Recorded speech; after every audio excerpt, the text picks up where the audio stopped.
पर आज चाइना हमसे बहुत आगे बहुत आगे, दुनिया पर राज करेगा आने वाला फ्यूचर वर्ल्ड फ्यूचर चाइना का है। वो झूठा बात नहीं बोलता है कि हम विश्व गुरु हैं। ना हमारे यहाँ कोई काम की यूनिवर्सिटी जो वर्ल्ड लेवल में हम कह सके, ना कोई इंजीनियरिंग कॉलेज। ड्रोन तो बना नहीं पा रहे हैं, दूल्हा का ड्रोन बनाने वाला चाइना से आ रहा है, जबकि युद्ध ड्रोन पे चला जा चुका है। तो हम लोग फॉल्स ईगो में हम लोग नहीं जी रहे, हम लोग जी रहे हैं। चाइना ऐसा नहीं करता है। आगे निकल क्यों गया चाइना? एक होता है रियलिस्टिक सोच, एक होता है आपका आइडियोलॉजिकल, काश ऐसा होता, दुनिया ऐसी होती। तो हम लोग उसमें जी रहे हैं। और चाइना रियलिस्टिक है, भाई सड़क बनेगी काम खत्म। अब हम लोग को क्या है कि इंग्लिश थोपिए। इंग्लिश थोपने के चक्कर में 70% स्टूडेंट की जो नॉलेज है, जो वर्क फोर्स है, जो उसका टाइमिंग, वो इंग्लिश में चला गया। यूपी, बिहार, झारखंड के बच्चे जो एक मेजर पॉपुलेशन को होल्ड करते हैं, हरियाणा से लेके आप उस नॉर्थ बेल्ट को ही पूरा पकड़ लीजिए, इतने लेबोरियस बच्चे हैं। बट क्या प्रॉब्लम क्या है कि उनके पास पैसे की प्रॉब्लम्स है। पैसे की प्रॉब्लम होने की वजह से अच्छे स्कूल नहीं है, और अच्छे स्कूल ना होने की वजह से उनका इंग्लिश पे कमांड अच्छा नहीं है।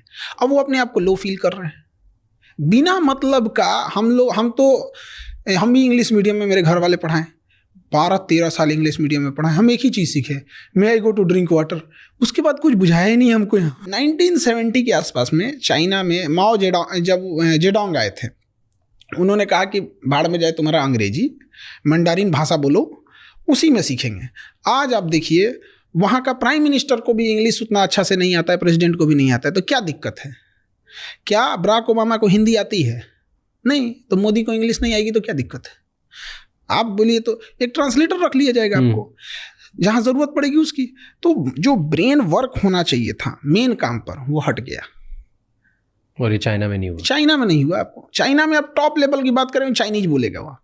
उसने टेक्नोलॉजी लगा ली, रियल टाइम कन्वर्टर लगा दिया आपको। वो तुरंत आप कान में लगाए रहिए, आप बोलिएगा तुरंत कन्वर्ट करके बता देगा। टेक्नोलॉजी है कि नहीं वहाँ पे? तो एक चाइना में ये। दूसरा, चाइना में एक चीज़ हम देखें कि जो फैक्ट्रीज वगैरह है, उसके अंदर जो वर्किंग हो रही है वो फीमेल देख रही है ज़्यादातर फैक्ट्रीज में। फीमेल जब फैक्ट्रीज से सामान प्रोडक्ट बन के बाहर आ रहा है, तो उसकी मार्केटिंग, उसका सेल, उसका बाहर एक्सपोर्ट, उसकी ये चीज़ें वो मेल संभाल रहे हैं। मतलब मेल फीमेल दोनों है। अगर एक इंडोर संभाल रहा है तो एक आउटडोर संभाल रहा है। वो उनका अपना म्यूचुअल क्या देख रहे हैं, कौन क्या कर रहा है।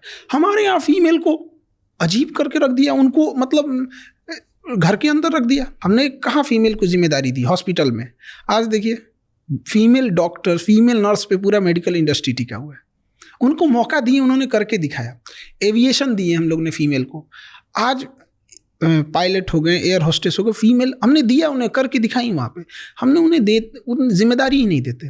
इंडिया में क्या है ना कि पैसे कमाने की जिम्मेदारी थोप दिया पुरुष के ऊपर।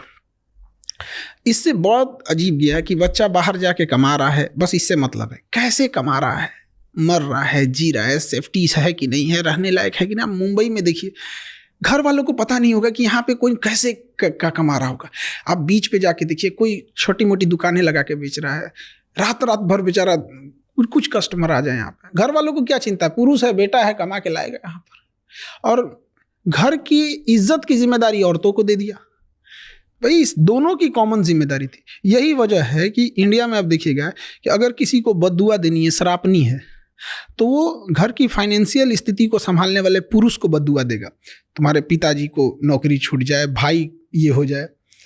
और अगर उसको इज्जत डाउन करनी यानी गाली देना है, तो किसी पुरुष को गाली नहीं देगा, और महिला को देगा। हम लोग महिला सशक्तिकरण की बात करते हैं, और शर्म आनी चाहिए, दो पुरुषों की लड़ाई में भी गालियां एक औरत ही सुन रही है। वो कहाँ से सशक्तिकरण हो? जिस लड़ाई में वो है भी नहीं, उसमें भी उसको गाली दे रहा है सब। तो चाइना में ये सब नहीं है। वहाँ पे फीमेल पार्टिसिपेशन भी बहुत अच्छा है। वहाँ के स्टूडेंट्स में कुछ अलग है? वहाँ पे स्टूडेंट्स यूनिवर्सिटीज या एजुकेशन वहाँ कोचिंग नहीं है, वहाँ कोचिंग वगैरह नहीं। रियली? वहाँ गवर्नमेंट स्कूलिंग सिस्टम एक, वन नेशन वन एजुकेशन। हमारे यहाँ वन नेशन वन इलेक्शन बोला जा रहा है। कभी एजुकेशन पे भी बात कर लो यार।